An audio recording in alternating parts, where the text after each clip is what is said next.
Hey peeps. So before I get into explaining too much about my childhood and Elim, the Bible College campus that I grew up on, I have four caveats that I need to share with you. Hopefully, caveat's the right word.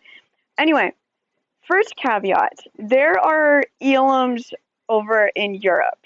I believe it's kind of like a church name brand situation, like how Hillsong and Vineyard and those type of, there's a bunch of those.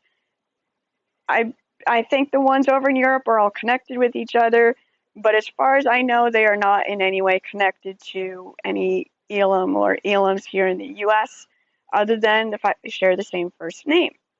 Caveat number two, there is something that is affectionately referred to as Old Elam.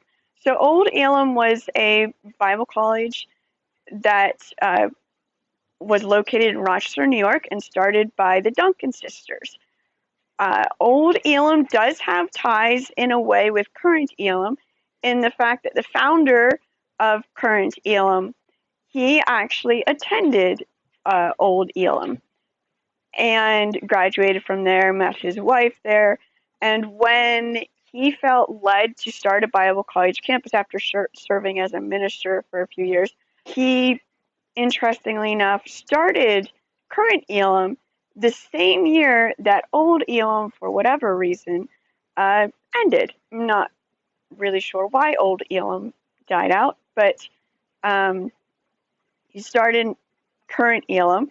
And then there's another connection with current Elam in the fact that at one point in time, Elam grew too big for its location, and in looking for a new location, the Duncan sisters reached out to Ivan, the founder of current Elam, and was like, "Hey, we still have a college campus here in Rochester. Why don't you bring Elam here?"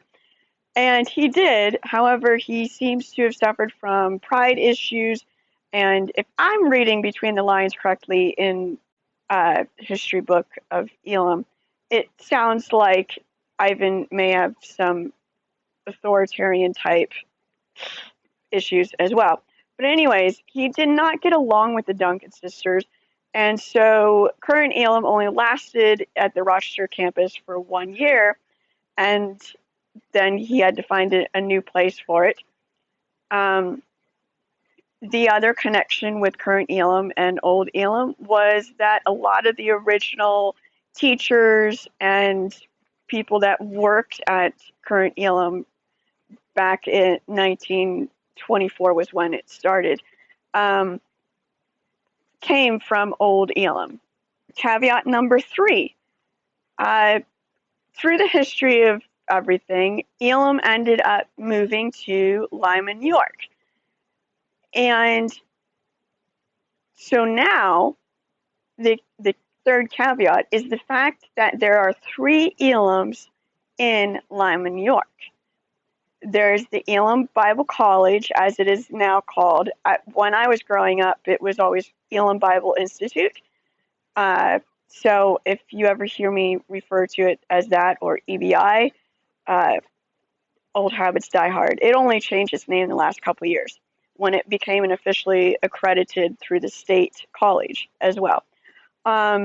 There's Elim Fellowship, which is the organization that kind of oversees missionaries and pastors and Elim affiliated churches, usually graduates from the college then went on to either become missionaries or pastors. And what happened was back in the 30s, one of the graduates ran into an issue where the program or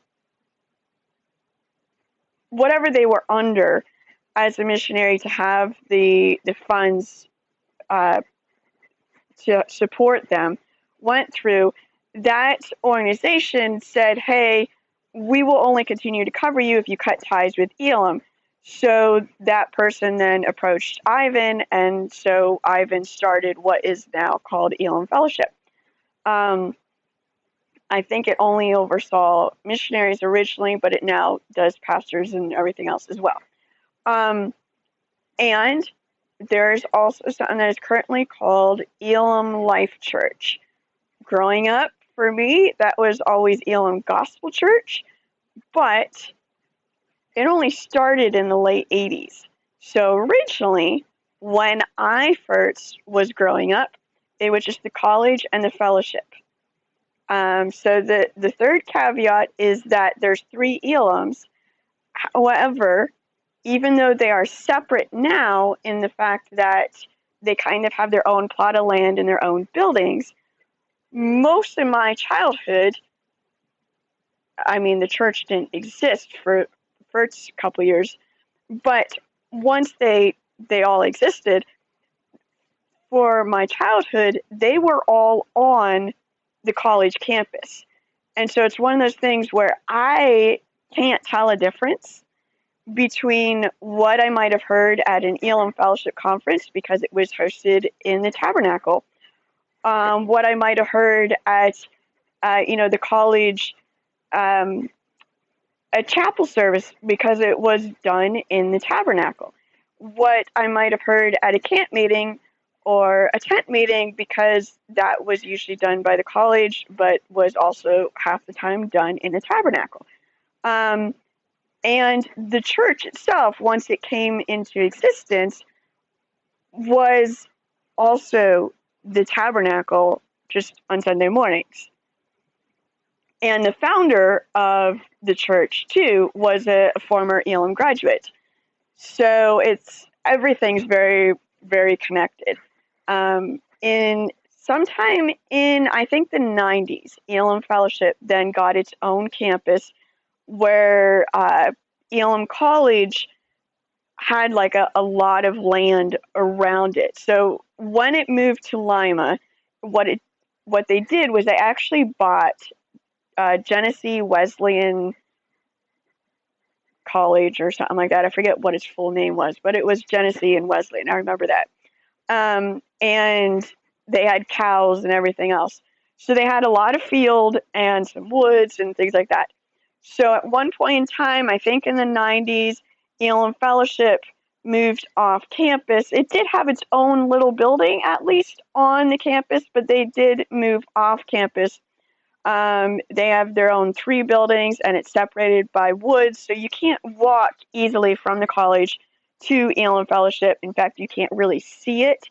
So it feels very separate. You kind of have to drive around if you're going to go to the fellowship. And they have their own apartment complex and everything else there. The church then, in the late 90s, early 2000s, got its own building.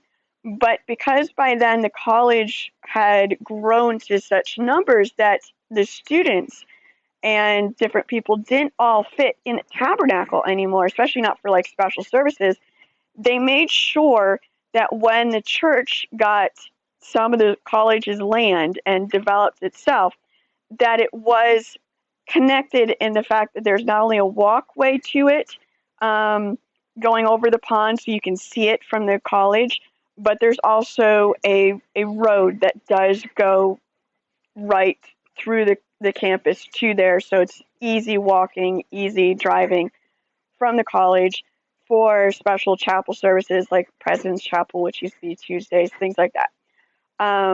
The church is now, I would consider it a mega church. I'm not sure if it actually qualifies as a mega church, but it has like the high-rise bleachers, and they've had some big name brand people out there speaking.